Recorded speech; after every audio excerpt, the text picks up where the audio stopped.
Tonight on KVR News, student government results. Austin's March for Our Lives. And UT increases tuition. You're watching KVR News, your leader for live, local UT coverage. Broadcasting live from the Texas Student Television Studios at the University of Texas. You're watching KVR News at 9, Austin's leader for live, local UT coverage. Your news starts right now.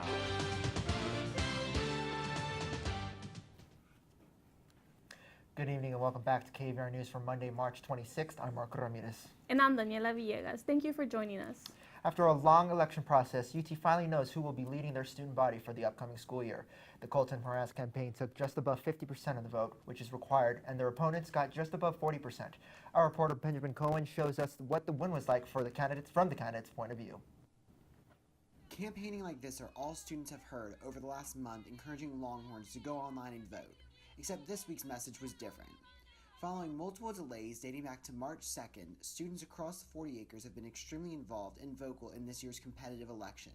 So much so that the runoff election on Thursday received the most votes ever cast in a student government election. Jennifer Valdez, a senior at UT and chair of the Election Supervisory Board, sat down with KVR News to discuss this year's election.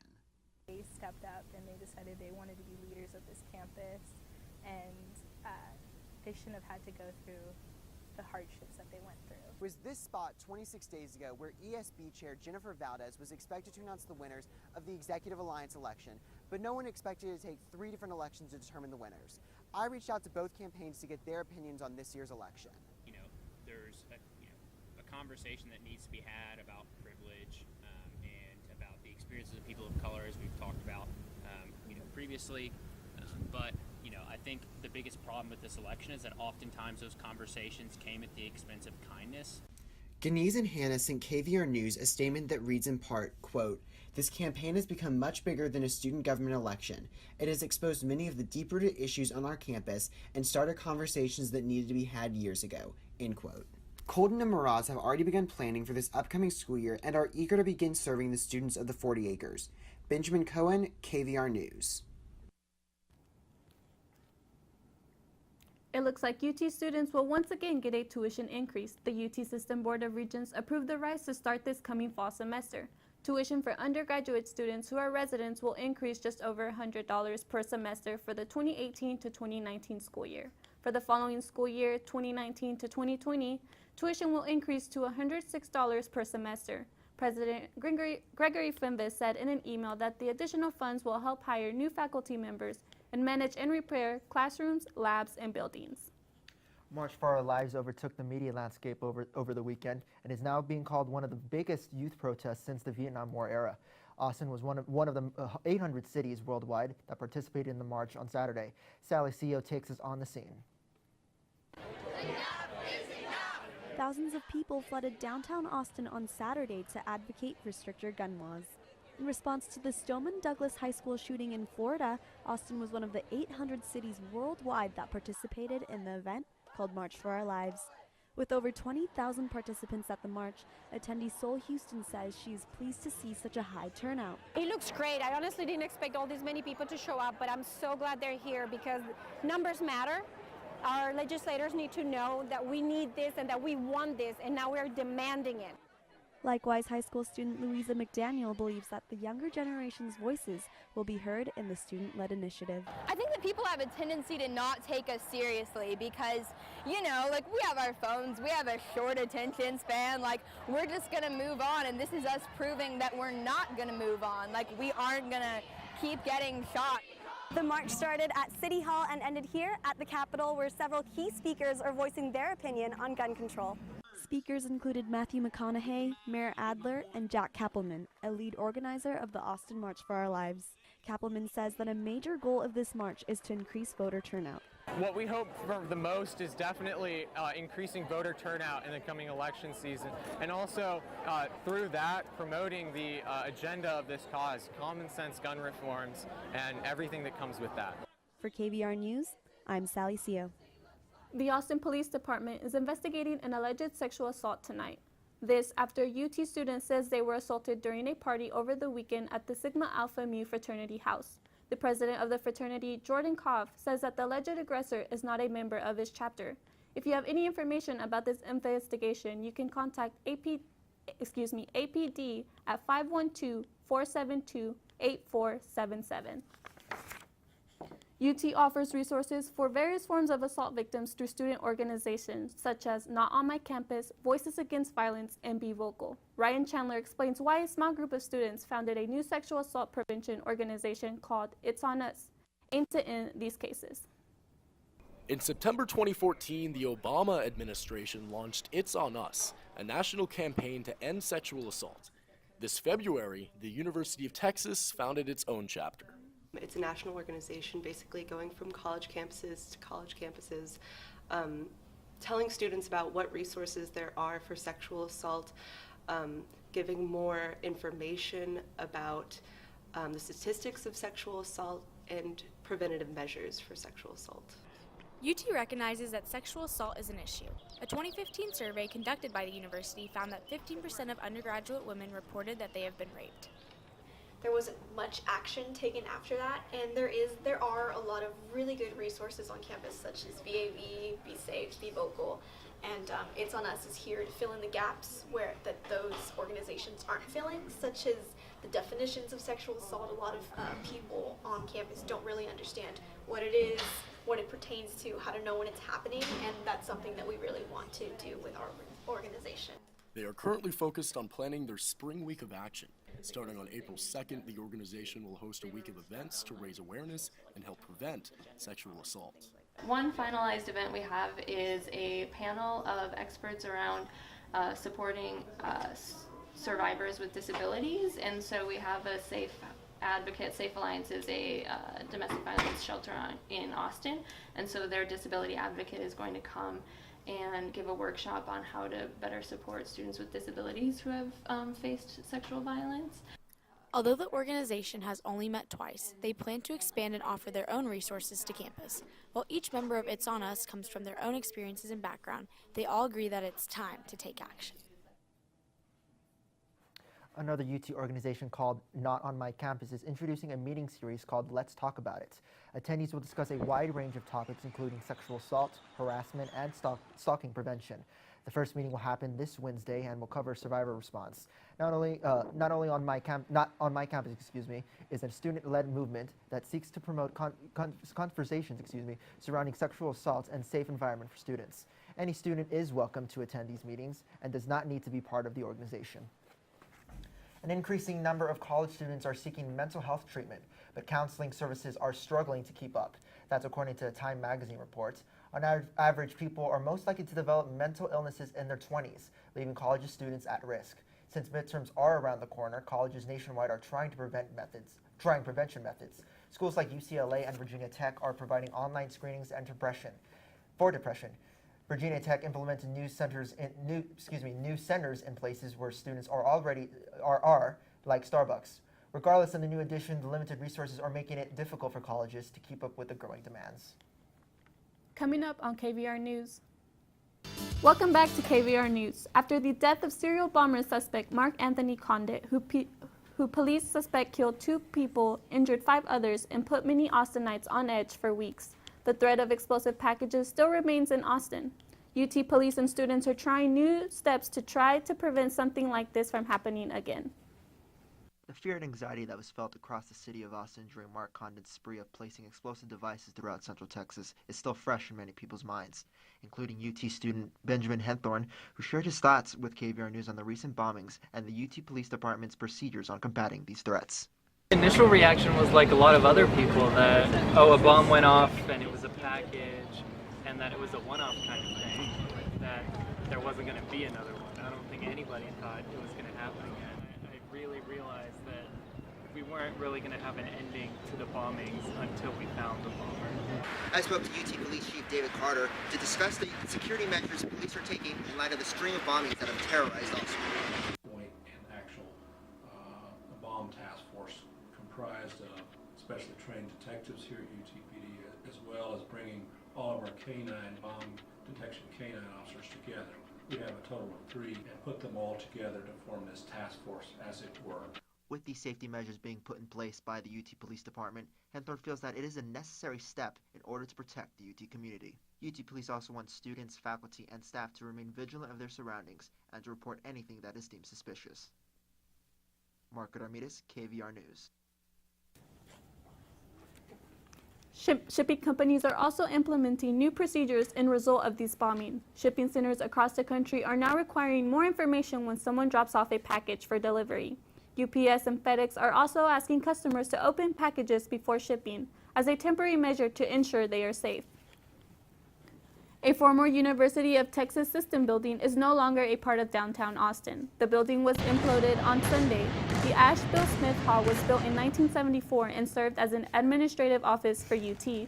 It was demolished to make way for a new office building. Many gathered to witness the implosion take place after city officials warned residents about the upcoming demolition. We know breathing is important, but how about guide to treat your anxiety level through breathing? The Art of Breath is a seminar that did just that for 2 days. The seminar aims to give people an understanding on how breathing could affect both short-term performance and long-term health. According to the co-founder of the event, Rob Wilson, these tips could help Austinites deal with recent events. Former UT sport coach Jillian Costanza took notes so she could share the knowledge with her students. I can take this into actual training sessions where during recovery sections of a conditioning workout, especially teaching the athlete how to get control of their breath and the cadence. According to the CDC, roughly 62% of women use contraception. However, temporary birth control for men is a puzzle that scientists are one step closer to solving. In a recent study by the World Health Organization, DMA, effectively reduced testosterone and other hormone levels responsible for sperm production without any serious side effects. Aside from condoms and vasectomies, there is no truly effective temporary male contraceptive. A new study presented yesterday at the annual Endocrine Society in Chicago shows a promising solution to the decades-long problem of male birth control. We're often asked if there was a contraceptive, are men really interested in using it? And there's been very nice work in this area demonstrating that men across the globe of various ethnicities, races, and across socioeconomic groups are actually very interested in contraception. And 60 to 80% of men surveyed in such studies actually say if there was a reversible contraceptive available, they would be very interested in using it. Importantly, the dimethandrone, as I said, is a modified form of testosterone. So even though the man's not making testosterone, if we give the right dose of the dimethandrone, all of those important secondary sexual characteristics in the man will be maintained with the dimethandrone that's in the body. You've probably taken your car, the bus, or even an Uber in Austin, but have you taken a pedicab? After the sun goes down, pedicabs are everywhere.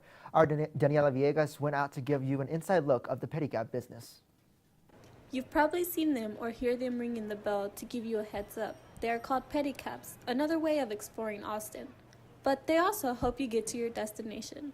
Especially during a special event or even the normal Thursday, Friday, and Saturday closure that happens on 6th Street. You can get into the downtown area, via bus or taxi or a ride share, but then getting to where you want to go, specifically to where you want to go, you need something for that last The Pedicab Company is one of many pedicab services here in Austin.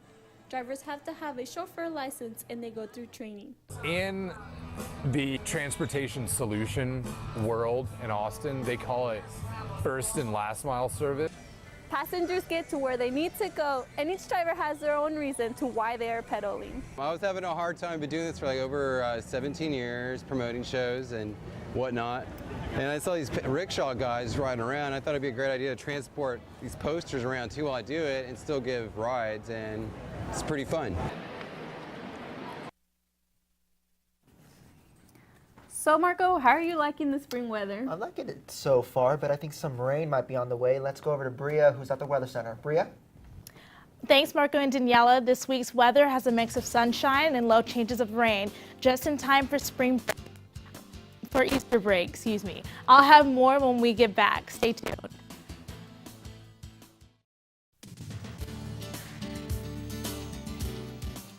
Have a news tip or story idea? Call the KVR News tip line, 475-8181.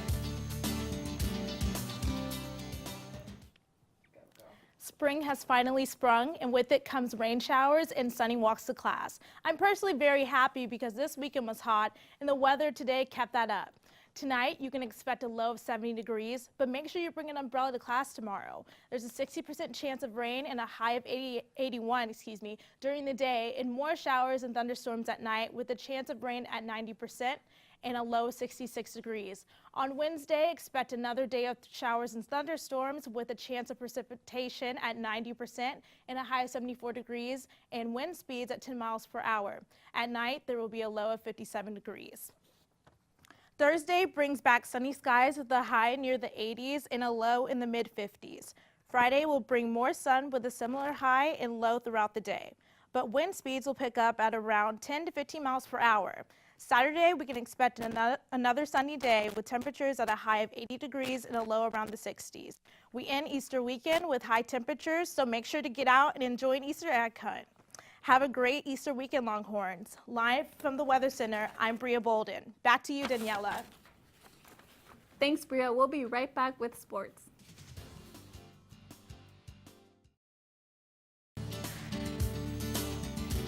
Now, KVR News at 9 Sports.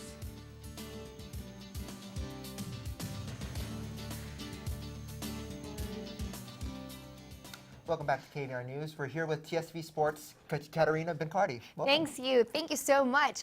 Texas men's swimming and diving are national champions. The Horns delivered their 4th consecutive NCAA title and the 14th in program history under Eddie Reese. And on the final day of the meet, Texas fought back and forth with California and Indiana, but edged out on top, winning this title by their slimmest margin of victory since 2002. Seniors Jonathan Roberts, Brett Ringgold, and Joseph Schooling capped off perfect careers in Austin, winning 4 titles in 4 years. Pretty impressive, would you say? Impressive. Absolutely. And last night the team gathered under Littlefield Fountain to celebrate the newest Texas accolade. And the Horns' first-year athletic director gives his input on the house Eddie Reese has built. You think about Connecticut women's basketball, you think about things that have UCLA, John Wooden, you think of Eddie Reese in Texas swimming. What he's done here is second to none in the modern era. It's unbelievable. Now let's travel from the pool deck to the hardwood court. On Friday, the Texas women's basketball team played in its 4th straight Sweet 16. The Longhorns were looking for a bid to the Elite 8, but the UCLA Bruins had other plans. Starting right here out in the 3rd quarter, Joyner Holmes makes a nice steal and takes the ball down the court, dishes to LaShawn Higgs for the basket. Texas goes up by 1. Now, senior Brooke McCarty, who's been a point guard leader all season, she's going to drain right here for the 3. And let me tell you, look at that bench. They are absolutely loving it. Still here in the 3rd quarter, Brooke McCarty is going to show off her skills in this big dance with a nice little spin for that bucket. UCLA ball right here, still in that 3rd quarter. Monique Billings makes a great pass to Kennedy Burke, and UCLA is going to take this lead, and they're never going to look back. UCLA ball again, Lejana Drummer puts a dagger in Texas back. Ooh, this is going to be tough because they're going to take this win away from the Longhorns, 84-75, advance to the Elite 8, but Mississippi State's going to end up taking away the chances for the Bruins to go on to the Final 4. All right. Thanks, Katarina. Now let's head over to Sally to see what's new in Hollywood. Sally? Thanks, Marco. Stay tuned because we will be talking about the March for Our Lives, Black Panther, and are introducing our brand new viral video of the week. We'll be right back with your entertainment news.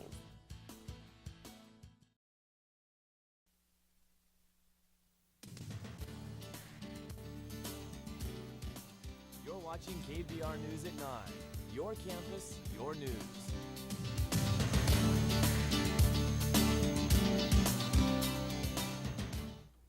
Welcome back to KVR News. March for Our Lives, the student-led movement dedicated to ending gun violence around the nation, has gained the attention and support of several renowned stars. Parks and Recreation television cast Natalie Morales, Billy Eichner, Adam Scott, Aubrey Plaza, and Paul Rudd reunited promoting the Everyday for Gun Safety movement alongside protesters. Other renowned celebs have been spotted supporting and helping gain awareness at several rallies in Los Angeles, California, Washington, D.C., and other cities. Matthew McConaughey also walked in Austin's own march, as well as with his wife and children.